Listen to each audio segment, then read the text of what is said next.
Halo everyone, selamat datang kembali di video analisis materi ilmu politik bersama kami dari kelompok 8. Perkenalkan, nama saya Rizkan Fatrovic, salah satu anggota. Langsung lanjut ke topiknya. Pada topik kita hari ini adalah tentang partai politik, topik yang sangat hangat di kalangan politik saat ini. Inti dari sistem demokrasi modern yang kami bedah dari bab 8, yaitu pada buku Prof. Miriam Budiarjo. Secara definitif ya, lebih tepatnya, partai politik adalah suatu kelompok terorganisir yang memiliki tujuan, nilai, dan cita-cita yang sama.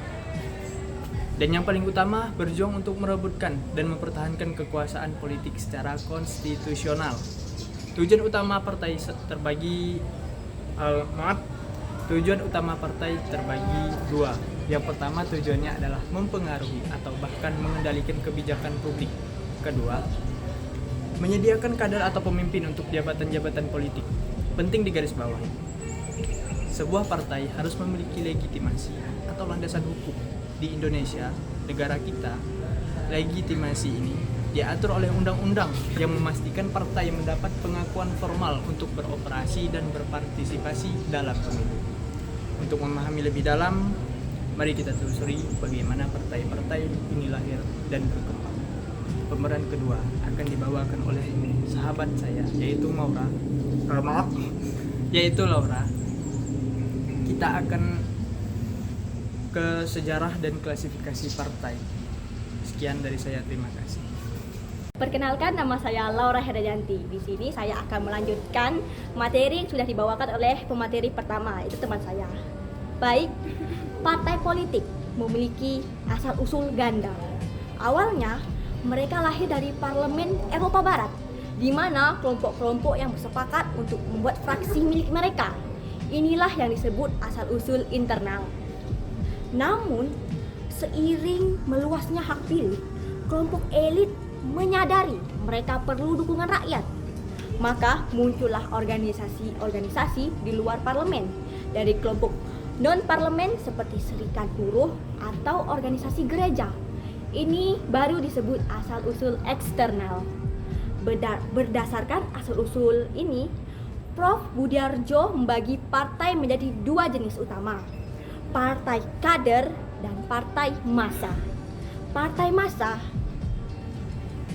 Partai kader atau elite party mementingkan kualitas anggota, disiplin, ketat, dan lebih fokus kepada kemurnian ideologi. Anggotanya terbatas, biasanya intelektual atau kaum elit. Contoh historis di Indonesia, awal-awal partai sebelum era multipartai. Sebaliknya, partai massa atau mass party atau catch-all party bertujuan menghimpun dukungan sebanyak-banyaknya, struktur lebih longgar, ideologi lebih fleksibel agar bisa menarik berbagai lapisan masyarakat. Kebanyakan partai di era reformasi. Nah, jadi Indonesia ini sukanya atau cenderungnya ada di partai massa ini karena lebih fleksibel bagi Indonesia gitu. Habis itu, tapi terlepas dari jenisnya, semua partai memiliki peran yang sangat penting dalam sistem politik. Pemeran 3 akan merinci fungsi-fungsi esensial ini. Kita masuk ke fungsi politik. Fungsi politik memiliki 4 fungsi vital, yaitu untuk menopang demokrasi. Fungsi pertama yaitu sarana komunikasi politik. Fungsi ini sebagai menjembatani arus informasi dua arah. Mereka menyalurkan aspirasi rakyat kepada pemerintah dan menjelaskan kebijakan pemerintah kepada rakyat. Fungsi kedua yaitu sebagai sosialisasi dan pendidikan politik. Partai mendidik anggota dan masyarakat agar melek politik, memahami hak, dan juga kewajiban sebagai warga negara untuk menerima norma-norma demokrasi. Fungsi ketiga yaitu sarana rekrutmen politik. Ini adalah fungsi paling praktis. Partai menyeleksi, melatih, dan menyiapkan calon pemimpin untuk mengisi jabatan eksekutif dan legislatif. Fungsi keempat yaitu fungsi terakhir sebagai sarana pengatur konflik. Partai mengintegrasikan berbagai kepentingan yang berbeda dalam masyarakat daripada konflik sosial meledak. Partai menyalurkannya ke dalam ranah politik yang damai dan terlembaga. Keempat fungsi ini tidak dapat berdiri sendiri-sendiri, melainkan saling menopang dalam sebuah sistem. Pemeran keempat akan mengupas perbedaan sistem kepartaian dan bagaimana konteks Indonesia. Yang keempat ada sistem kepartaian.